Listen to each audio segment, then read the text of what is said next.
Hello students, let us see some examples. First example, find a rational number between root 2 and root 3. We have to find a rational number between these two numbers. So, to solve such type of examples, we will find a natural numbers. We will find this m and n natural number satisfying condition m square into this 2 less than n square less than again m square into 3. Means if it is square root 2, square root 3, then we are taking 2 and 3 here, and this is m square is fixed and this is n square. Okay. Then after that what can we do? After taking square root, there will be root 2 into m less than n less than root 3 into n. And after dividing throughout by m, what we get? Root 2 less than n upon m less than root 3. Means automatically we get a rational number. This is rational number between root 2 and root 3. So let us find out m and n satisfying this condition. So we will write it in solution. Choose m n belongs to natural number such that m square into n less than m square into 3. So after that we get m into root 2 less than, sorry, here is n square, m into root 2 less than n less than what? M into root 3, and this after dividing by m we will get root 2 less than n upon m less than root 3. So let us find out such m and n. So if m square, so if we take m as 5, so what will be? If we select m5, so it will be 5 square, that is 25 into 2, that is 50. Now 50 is definitely next. Find out the perfect square greater than 50. That perfect square is 64. Okay. Less than. This 5 is fixed because m is fixed. So 5 square, it is fixed. 5 square, that is 25 into 3, that is 75. Okay. So we get, after taking square root, what we get? 5 into root 2 less than 8 less than 5 into root 3. After dividing by 5, what we get? Root 2 less than 8 by 5 less than root 3. Okay. So we get a rational number 8 by 5 between root 2 and root 3. Let us find out another m and n. If we take m as 2, so what will be 2 square, that is 4 into 2. Let us take another m. If we take m as 2, so here will be 2 square, 4 into 2, that is 8 less than, a perfect square greater than 8, that is 9 less than, m square is fixed, means 2 square, that is 4 is fixed, into 3, that is 12. Means, and then after taking square root, what we get? This 2 as it is, its square root, that is 2, square root of 2 root 2 less than square root of 9 3 less than square root of 4, that is 2, square root of 3, that is root 3. Okay.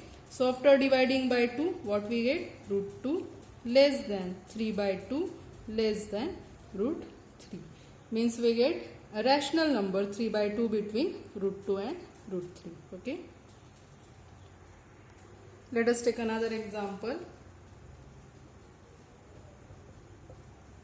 Prove that root 3 plus root 7 is not a rational number. Let us, on the contrary, we will assume that it is rational number. On the contrary, we will assume that root 3 plus root 7 is a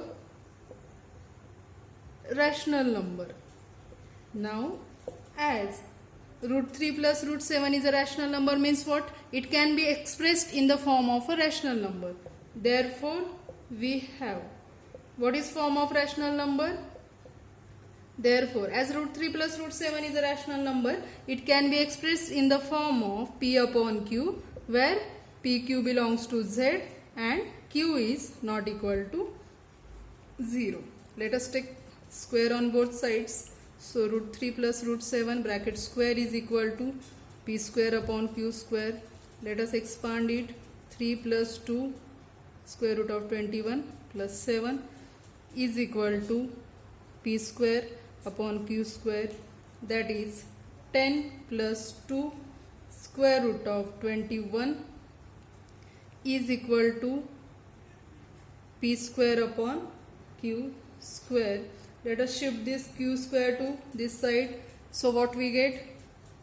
10 plus 2 square root of 21 into Q square is equal to P square. So from this we will find out square root of 21. So we simplify it. So it is, after this step, this implies what? 10 into Q square plus 2 square root of 21 into Q square is equal to P square.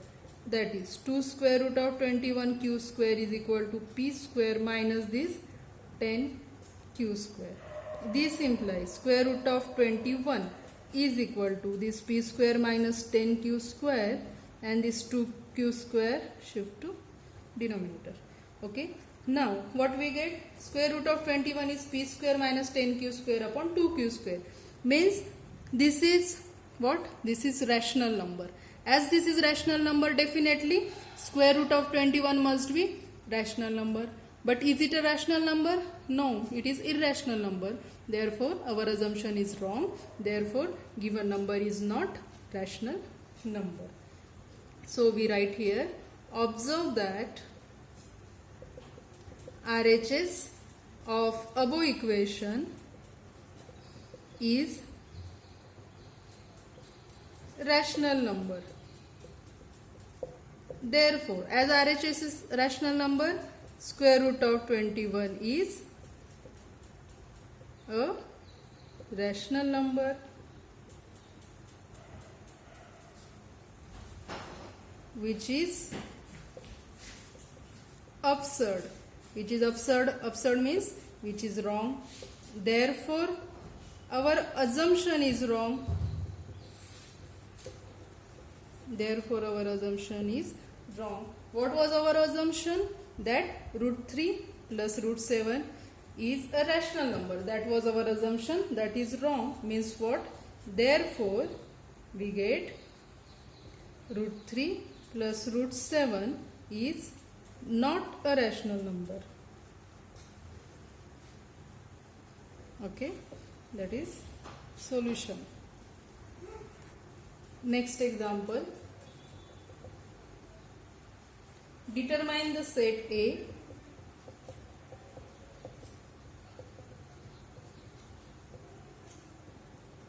of all real numbers x such that 2x plus 3 less equal 6. We have to find out set of all x satisfying this inequality. Okay. Now we have x belongs to A. X belongs to set A. If and only if which condition must be satisfied? This. That is 2x plus 3 less equal 6. That is, means what? 2x less equal 6 minus 3, 3. If and only if x less equal 3 by 2. Therefore, what is set A? Set A is set of all x belongs to real number, set of all real numbers such that this x is less equal 3 by 2. Okay. Now let us move towards next topic, that is intervals. You have seen in 11, 12 or 7th, from 7th standard, that what are intervals? If a, b are real numbers, then this is open interval, means element a and b are not included. If a is less than b, if this is a, this is b, it is subset of, suppose it is subset of R, then all elements in between a and b excluding a and b are, this is open interval. What is closed interval? In closed interval, a and b are included and all elements in between them are included. Means we represent open set by x belongs to R such that a less than x less than b, and closed interval by x belongs to R such that now a is included, so a less equal x less equal b. Now half open and half closed. Closed a, open b, means a is included in the set, b is not included, or a is not included but b is included in the set. Okay. So let us write down these definitions.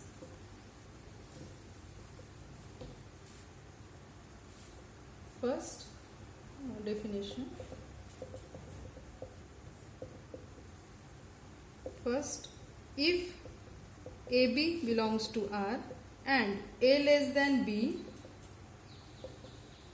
then the open interval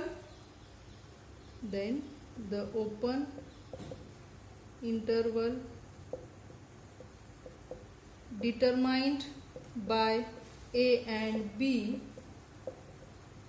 is the set, open interval A and B is the set of all x belongs to R such that A less than x less than B. Okay. Here the points A and B are not included in the set. Here A and B are not included in the open interval.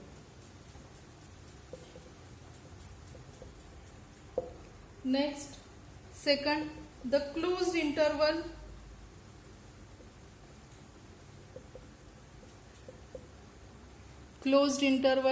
determined by A and B is the set, closed interval A B is equal to x belongs to R such that A less equal x less equal B. Next definition, the half open, or it is also called as or half closed intervals determined by A and B are AB, A open B closed, and A closed B open. Next, fourth, the set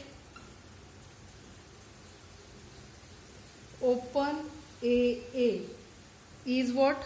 Open AA means A is not included from left and right, means this will be empty set phi. And what about closed AA? Closed AA means A is included, so in set there is only single element A. Okay, open AA means empty set phi, closed AA means single element A. Next, the infinite open intervals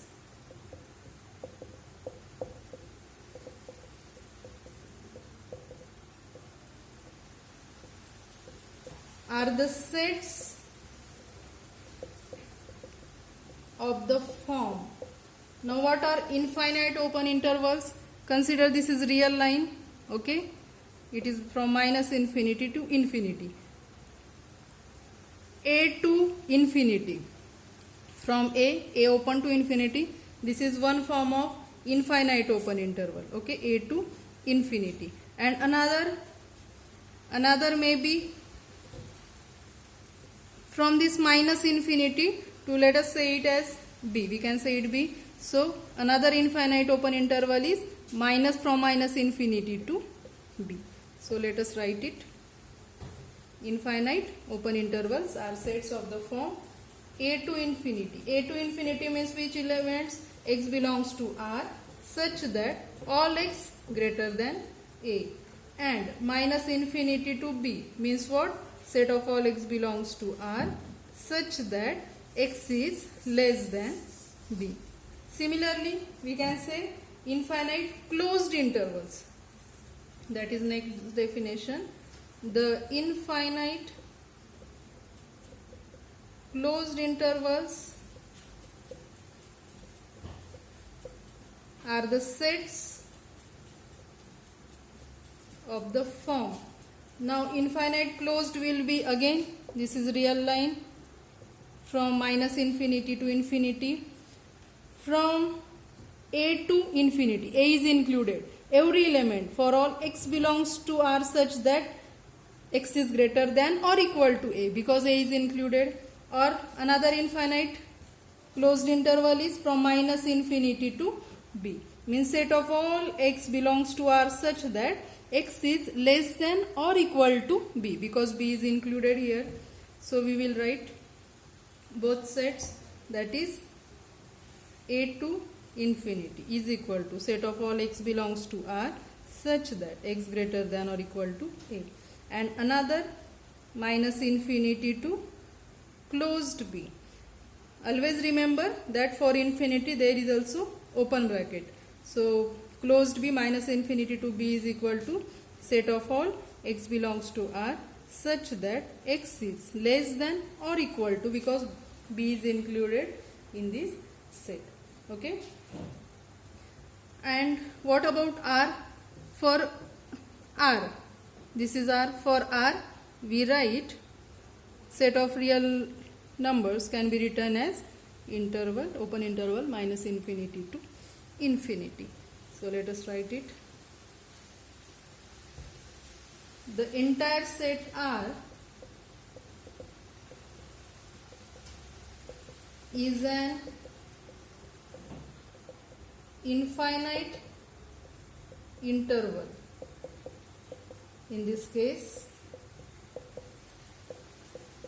we write R is equal to minus infinity comma infinity. Okay. Now next is statement of characterization theorem.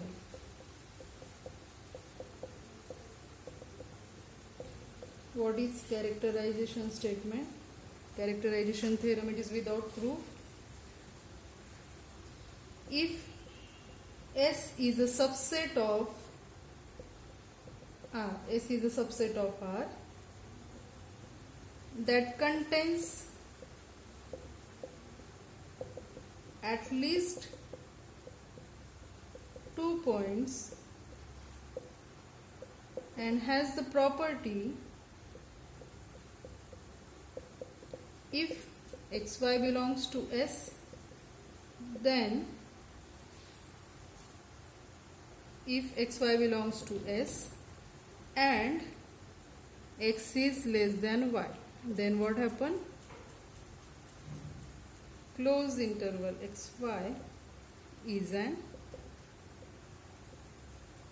interval. What is characterization theorem? S is any subset of R. Suppose that S is non-empty and has at least 2 elements and has property that there are considered 2 elements x and y such that x is less than y, then this closed interval means this set will be interval. That is, suppose it is real line. Suppose set suppose this is set S, okay, means for real line, consider this is R. Suppose S is a non-empty subset of R. Now 1, 2, 3, now we want subset, so definitely it may be any interval, okay. So for that we can say if there is only 2 elements in R, so definitely this will be interval. For this is any interval, okay. That is statement of characterization theorem.